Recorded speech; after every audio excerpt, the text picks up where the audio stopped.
Looking for a fast-charging, ultra-responsive stylus for your iPad? Meet the 2X Fast Charge Active Stylus Pen, designed for 2018 to 2025 Apple iPads. Take your creativity and productivity to the next level. Click the link in the video description to shop now on Amazon. Welcome back to ScreenBuzz. I'm your host. Today, we're diving into some shocking allegations about a former Australian soap star's secret life. According to Instagram sleuth Dutch Minty, this ex-TV star worked briefly at a Sydney brothel after the coronavirus pandemic, and on her very first shift, she overdosed on heroin. Can you believe it? The idea that someone who's been in the public eye for years could be struggling with such personal demons is just heartbreaking. But we need to take a closer look at these claims and try to separate fact from fiction. So, let's break this down. The anonymous post alleges that the TV star worked at a brothel after COVID, which would have been during a time when many people were struggling financially and emotionally.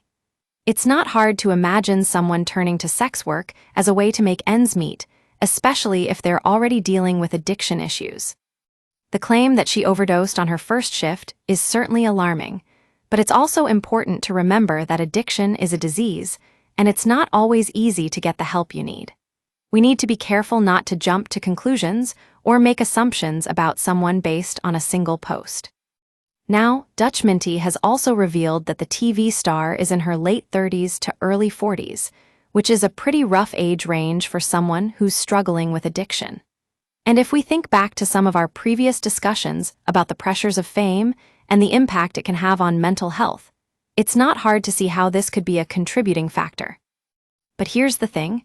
We don't actually know who this person is or what their story is. We're just getting whispers and rumors from an anonymous source. And that's where things get tricky. We need to be careful not to speculate or make assumptions about someone without having all the facts. The original post, which for legal reasons cannot be shared in its entirety here, also makes some disturbing allegations about this mystery man, who is described as a golden boy to the Australian public.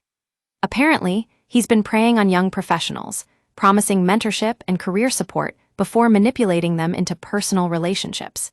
And if that weren't enough, he allegedly has a history of substance abuse that continues behind closed doors.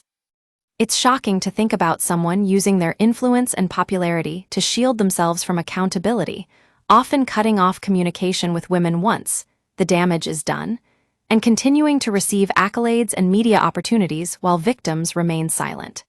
And the worst part, the women he's hurt are terrified to speak out, which means careers get quietly iced out.